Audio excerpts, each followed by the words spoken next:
नमस्कार जोहार, मैं अनन्या झा और आप देख रहे हैं न्यूज झारखंड। वक्त हो चला है झारखंड की तमाम बड़ी खबरों को जानने का और उनसे अपडेट होने का। तो चलिए जानते हैं झारखंड की तमाम बड़ी खबरों को फटाफट अंदाज में। इससे पहले अगर आपने हमारे चैनल को सब्सक्राइब नहीं किया है तो हमारे चैनल को सब्सक्राइब करें, साथ ही बेल आइकन को प्रेस करें ताकि झारखंड से जुड़ी हर बड़ी अपडेट आप तक पहुंचती रहे। चलिए शुरुआत करते हैं झारखंड की सबसे बड़ी और महत्वपूर्ण खबर से। झारखंड मैया सम्मान योजना में बड़ा खेल, एक महिला के खाते में पहुंच रही 8 लाभुकों की राशि, पुरुषों को भी मिल रहे पैसे। झारखंड में झारखंड मुख्यमंत्री मैया सम्मान योजना को लेकर बड़ा खेल हुआ है। मामला गढ़वा जिले के खरौंदी प्रखंड का है। मैया योजना का निबंधन करने वाले कंप्यूटर ऑपरेटरों ने कई महिलाओं का निबंधन अपने चहेते महिला पुरुष के खाते से लिंक कर दिया है। नतीजन एक महिला के बैंक खाते में 8 लाभुकों की राशि पहुंच रही है, वहीं एक पुरुष के खाते में 6 महिला लाभुकों की राशि पहुंच रही है। उधर जिन महिलाओं का निबंधन हुआ वे खाते में राशि नहीं आने पर अपना निबंधन चेक कराने के लिए चक्कर लगा रही है। उधर जिन महिलाओं पुरुष के खाते में मैया सम्मान योजना की राशि पहुंच रही है वे कहती है कि जितनी राशि उनके खाते में आ रही है उसका आधा कंप्यूटर ऑपरेटरों को बतौर कमीशन देना पड़ता है। मामला कुपा पंचायत का है। यहाँ सत्यनारायण गुप्ता के खाते में 6 लाभुक महिलाओं के हिस्से की राशि जा रही है, वहीं सत्येंद्र शाह के खाते में 1 महिला, मुकेश शाह के खाते में 1 महिला, लालती देवी के खाते में 8 महिलाएं और रेशम देवी के खाते में कूपा की ही सुनीता देवी, रानी कुमारी, देवंती देवी, पुनीता देवी, चानी कुमारी एवं सविता देवी की योजना राशि भेजी जा रही है। आशंका जताया जा रहा है कि इस तरह की गड़बड़ी पूरे प्रखंड में हुई है। इधर मामला प्रकाश में आने के बाद खरौंदी के बीडीओ रविंद्र कुमार ने कहा कि मामले की जांच कर कार्रवाई की जाएगी। प्रधानमंत्री नरेंद्र मोदी और मुख्यमंत्री हेमंत सोरेन ने दी मकर संक्रांति की शुभकामनाएं। आज पूरे भारत में मकर संक्रांति का त्योहार मनाया जा रहा है। इस मौके पर प्रधानमंत्री नरेंद्र मोदी और झारखंड के मुख्यमंत्री हेमंत सोरेन ने सभी को मकर संक्रांति के मौके पर शुभकामनाएं दी है। प्रधानमंत्री नरेंद्र मोदी ने अपने सोशल मीडिया हैंडल एक्स पर कहा, सभी देशवासियों को मकर संक्रांति की अनेकानेक शुभकामनाएं। उत्तरायण सूर्य को समर्पित यह पावन उत्सव आप सभी के जीवन में नई ऊर्जा और नए उत्साह का संचार करे। वहीं मुख्यमंत्री हेमंत सोरेन ने भी अपने सोशल मीडिया हैंडल एक्स पर कहा, प्रकृति और लोक उत्सव का महापर्व सोहराय, टूसू पर्व, बुरु माघे पर्व और मकर संक्रांति की आप सभी को अनेक अनेक बधाई, शुभकामनाएं और जोहार। प्रकृति का यह महापर्व आप सभी को स्वस्थ रखे, आप सभी समृद्ध और खुशहाल रहे, यही कामना करता हूँ। मकर संक्रांति पर बाबा बैद्यनाथ में विशेष पूजा, तिल गुड़ और खिचड़ी का भोग लगा। भीषण ठंड में भी उमड़े श्रद्धालु। देवघर के प्रसिद्ध द्वादश ज्योतिर्लिंग बाबा बैद्यनाथ मंदिर में मकर संक्रांति का पर्व बड़ी धूमधाम से मनाया गया। मंगलवार को अलय सुबह पुरोहितों द्वारा कांचा जल पूजा किया गया। इसके बाद सरदार पंडा गुलाब नंद ओझा ने विधिवत सरकारी पूजा संपन्न की। परंपरा के अनुसार बाबा बैद्यनाथ को तिल गुड़ और खिचड़ी का विशेष भोग लगाया गया। प्राचीन मान्यता है कि मकर संक्रांति पर बाबा को तिल अर्पण करने के बाद ही आम लोगों को तिल या तिल से बनी वस्तुओं का सेवन करना चाहिए। हालांकि वर्तमान समय में कुछ लोग इस परंपरा का पालन करते हैं, क्योंकि बाजारों में त्योहार से पहले ही तिलकुट की बिक्री शुरू हो जाती है। भीषण ठंड के बावजूद श्रद्धालुओं का मंदिर में भीड़ लगा रहा। भक्तगण बाबा को जलार्पण करने के लिए गर्भगृह तक पहुंच रहे थे। यह क्रम मंदिर के पट होने तक निरंतर चलता रहा। मंदिर प्रांगण में विभिन्न धार्मिक अनुष्ठान भी आयोजित किए गए। प्रशासन ने भीड़ के मद्देनजर पर्याप्त सुरक्षा व्यवस्था की थी। बड़ी संख्या में दंड अधिकारी और पुलिस बल तैनात किए गए थे। व्यवस्थाओं का जायजा लेने के लिए उपायुक्त विशाल सागर भी मौके पर पहुंचे। 15 जनवरी को होने वाली यूजीसी नेट की परीक्षा स्थगित, नई तारीखों की घोषणा जल्द। नेशनल टेस्टिंग एजेंसी एनटीए ने कल 15 जनवरी को होने वाली यूजीसी नेट परीक्षा स्थगित कर दी है। हालांकि 16 जनवरी की परीक्षा अपने निर्धारित शेड्यूल के अनुसार ही होगी। स्थगित की गई परीक्षा का आयोजन कब होगा, एनटीए ने इसकी जानकारी नहीं दी है। हालांकि माना जा रहा है कि जल्द नई तारीखों का ऐलान करेगी। आधिकारिक वेबसाइट पर नई तारीखों के अनुसार एडमिट कार्ड भी जारी किए जाएंगे। जानकारी के अनुसार राष्ट्रीय परीक्षा एजेंसी को कई सिफारिशें मिली थी, जिनमें पोंगल, मकर संक्रांति और अन्य त्योहारों के मद्देनजर 15 जनवरी की परीक्षा को स्थगित करने की मांग की गई थी। छात्रों के हित को ध्यान में रखते हुए एजेंसी ने यह निर्णय लिया। हालांकि 16 जनवरी की परीक्षा पहले से तय तारीख के अनुसार ही होगी। 15 जनवरी को कुल 17 विषयों की परीक्षा आयोजित की जानी थी, जिनमें जन संचार एवं पत्रकारिता, संस्कृत, नेपाली, कानून, जापानी, महिला अध्ययन, मलयालम, उर्दू, कोंकणी, अपराध विज्ञान, लोक साहित्य, इलेक्ट्रॉनिक विज्ञान, पर्यावरण विज्ञान और भारतीय ज्ञान प्रणाली शामिल थे। मां को बचाने की कोशिश में बेटे की जान गई। कोडरमा में 11,000 वोल्ट की तार की चपेट में आई मां, बचाने गए 15 साल के बेटे की मौत।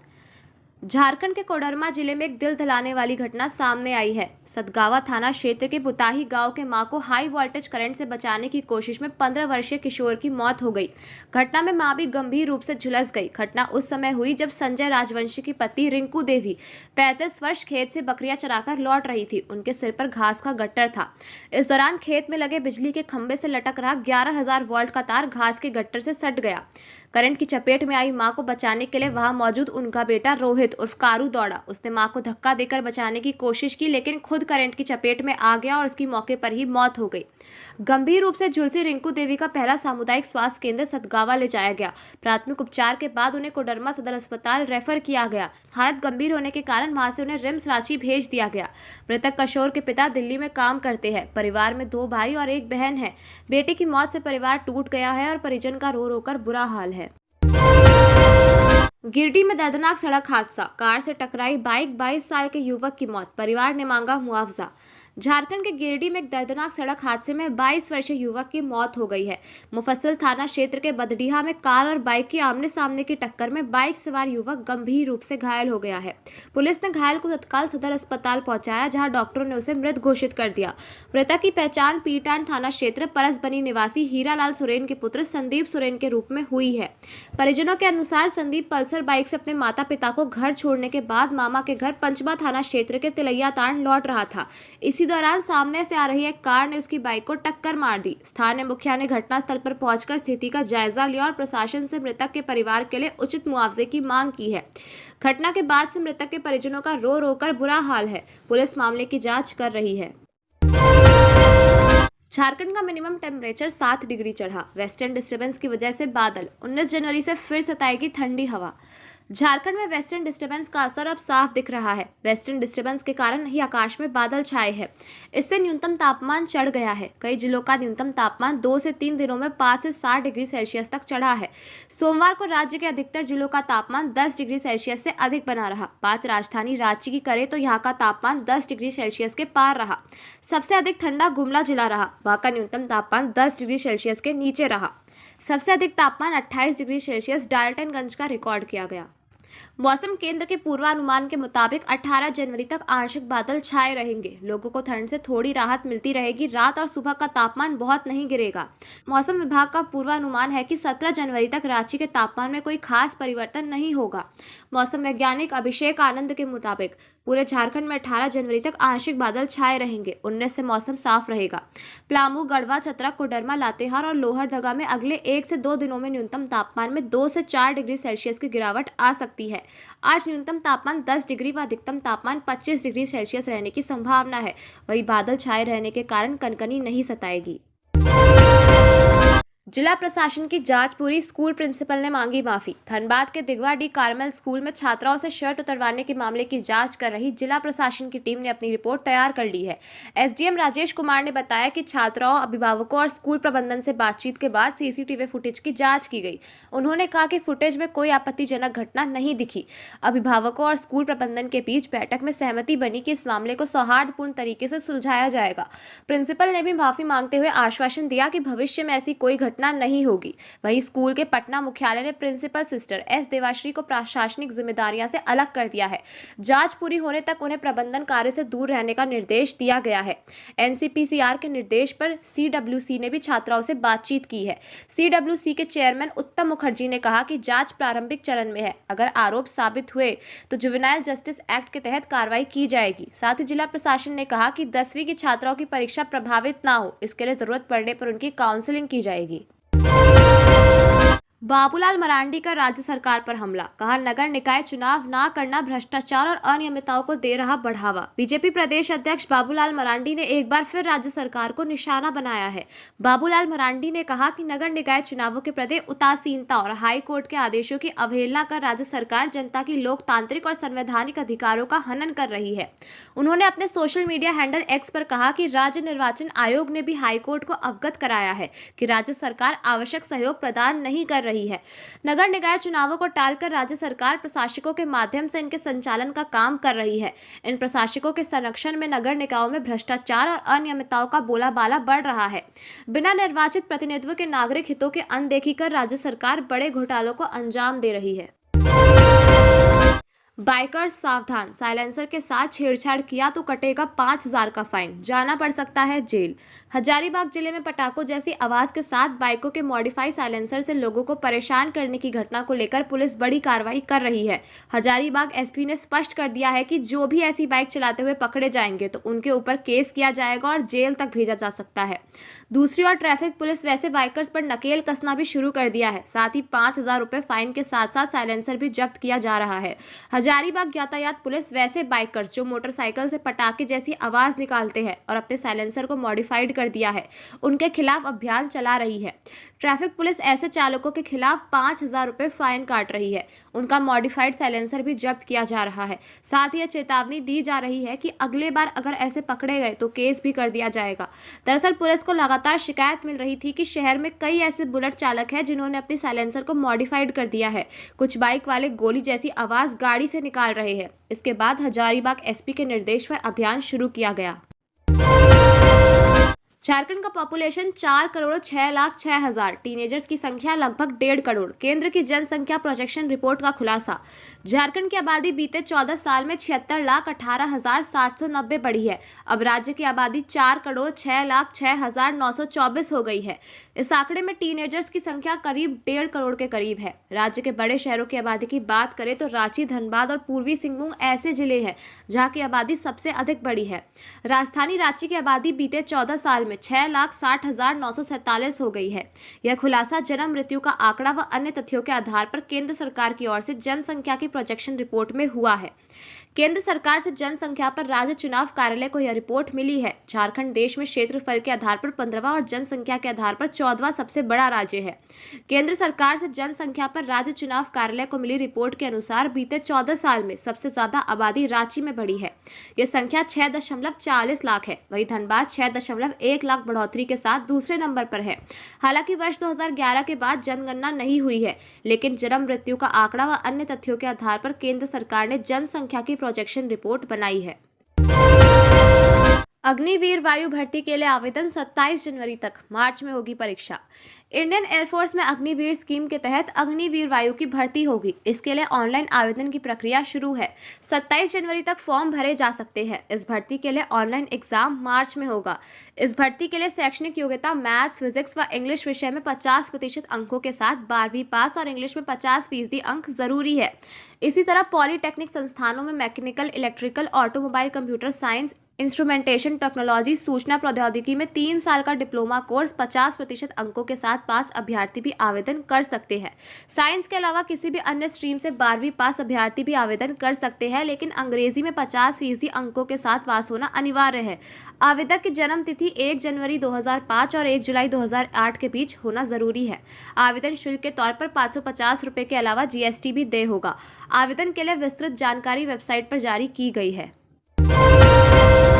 संदिग्ध परिस्थिति में युवक को लगी गोली, छानबीन में जुटी पुलिस। पलामू जिले में संदिग्ध परिस्थितियों में एक युवक को गोली लगी है। युवक को इलाज के लिए एक निजी अस्पताल में भर्ती करवाया गया है, जहां उसकी हालत खतरे से बाहर है।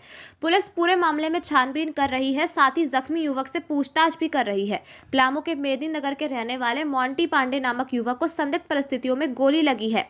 मेदिनीनगर सदर एसडीपीओ मणिभूषण प्रसाद ने बताया कि मोंटी पांडे ने पुलिस को जानकारी दी कि चैनपुर थाना क्षेत्र के सेमरटांड के इलाके में से गोली लगी है, लेकिन पुलिस को पूरा मामला संदिग्ध लग रहा है। फिलहाल मामले की छानबीन की जा रही है। पुलिस को घटनास्थल को लेकर भी संदेह है। कई बिंदुओं पर छानबीन की जा रही है एवं घटना के वक्त मोंटी के साथ मौजूद लोगों के बारे में भी जानकारी ली जा रही है। प्रथम दृष्टया यह दोस्तों के बीच की घटना है। उन्होंने बताया कि युवक के पैर में गोली लगी है, उसकी हालत खतरे से बाहर है। इधर घटना की जानकारी मिलने के बाद चैनपुर टाउन और थाना की पुलिस ने भी पूरे मामले में छानबीन शुरू की है। चैनपुर थाना की पुलिस सेमरटांड के इलाके में घटनास्थल का पता लगा रही है। मैया समान योजना में गड़बड़ियों को दूर करने के लिए सेल का गठन, इस नंबर पर कर सकते हैं शिकायत। गिरिडीह जिले में हजारों लाभुकों को मैया समान योजना का लाभ नहीं मिल रहा है। योजना का लाभ लेने के लिए फॉर्म भरने में भी हुई गड़बड़ियों के कारण यह स्थिति उत्पन्न हुई है। लाभुकों को योजना का लाभ दिलाने के लिए प्रशासन ने गंभीरता दिखाई है। इसके लिए बगोदर प्रखंड कार्यालय परिसर में शिकायत सेल का गठन किया गया है। लाभुकों को योजना का लाभ दिलाने के लिए प्रशासन ने गंभीरता दिखाई है। इसके लिए बगोदर प्रखंड कार्यालय परिसर में शिकायत सेल का गठन किया गया है। सेल में 4 कर्मचारी मौजूद रहेंगे जो मैया समान योजना के लाभुकों की शिकायत को सुनेंगे और इसका निष्पादन करेंगे। वीडियो निशा कुमारी ने बगौदर में आयोजित प्रेस कॉन्फ्रेंस में इसकी जानकारी साझा की है। वीडियो ने बताया कि फॉर्म भरने के समय कुछ त्रुटियों की वजह से कुछ लाभुकों को इस योजना का लाभ नहीं मिल रहा है। लोगों के द्वारा इस तरह की शिकायतें की जा रही है। उनकी शिकायतों को सुनने और निष्पादन करने का कार्य शिकायत सेल के कर्मियों के द्वारा किया जाएगा। उन्होंने बताया कि प्रखंड पंचायत राज पदाधिकारी रामचंद्र दांगी, लिपिक रोहित कुमार, कंप्यूटर ऑपरेटर गोविंद प्रसाद वर्मा और कंप्यूटर ऑपरेटर संजीव कुमार सिंह को शिकायत सेल में प्रतिनियुक्त किया जाएगा। वीडियो ने यह भी बताया कि मैया समान योजना में गड़बड़ी को लेकर सेल में प्रतिनियुक्त कर्मियों के व्हाट्सएप नंबर जारी किए गए हैं। लाभुक जारी नंबर 7004044790, 8252798684, 9123496132 पर मैसेज कर शिकायत दर्ज करा सकते हैं, जिसका निष्पादन किया जाएगा। ऑटो और ई रिक्शा की सामने वाली सीट पर महिलाओं को बैठाने पर रोक। रांची पुलिस महिलाओं के साथ ऑटो में छेड़खानी और अश्लील हरकत करने वाले चालकों पर शिकंजा कसने की तैयारी शुरू कर दी है।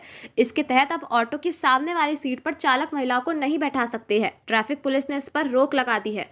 अगर कोई चालक आदेश का उल्लंघन करता है तो उस पर जुर्माना के साथ प्राथमिकी भी दर्ज की जाएगी। चालक पर सख्त कार्रवाई की जाएगी। ट्रैफिक एसपी की ओर से इससे संबंधित आदेश जारी कर दिया गया है। आदेश में कहा गया है कि ऑटो के बीच सीट में दोनों ओर से पुरुष और उनके बीच में महिला को बैठा दिया जाता है। इससे महिला यात्रा के दौरान असहज महसूस करती है। यात्रा के दौरान उन्हें काफी परेशानियों का सामना करना पड़ता है। आदेश दिया गया है कि किसी भी हाल में महिलाओं को बीच में नहीं बैठाए, उन्हें साइड की सीट पर बैठाए ताकि वह आराम से यात्रा कर सके। सभी ट्रैफिक पुलिस कर्मियों को इसे सख्ती से पालन करने का निर्देश दिया गया है। आदेश का उल्लंघन करने वाले ऑटो चालकों पर कार्रवाई करने के निर्देश दिए गए हैं। नगर पालिकाओं के पास व्यावसायिक भवनों का ब्यौरा होगा तैयार। नगर विकास विभाग के प्रधान सचिव सुनील कुमार ने निर्देश दिया है कि राज्य भर में नगर पालिकाओं के पास व्यावसायिक भवनों का ब्यौरा तैयार कर राजस्व उगाही के कार्य करने को कहा है।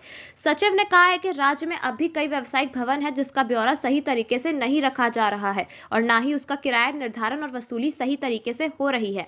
ऐसे में डिजिटलाइजेशन ऑफ म्युनिसिपल एसेट्स के तहत राज्य भर में नगर निकायों की परिसंपत्तियों का डिजिटलाइजेशन कराकर उससे आने वाले लाभांश को बढ़ाने का निर्देश उन्होंने दिया है।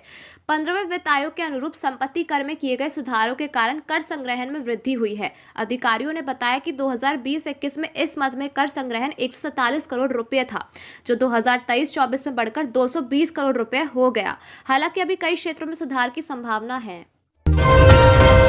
रांची के रिटायर कोयला अफसर को साइबर अपराधियों ने 11 दिन रखा डिजिटल अरेस्ट, ठगे 2.27 करोड़। रांची के बरियातू इलाके में रहने वाले एक सेवानिवृत्त कोयला कंपनी अधिकारी साइबर ठगों के जाल में फंस गए। ठगों ने 11 दिनों तक उन्हें डिजिटल अरेस्ट करके रखा।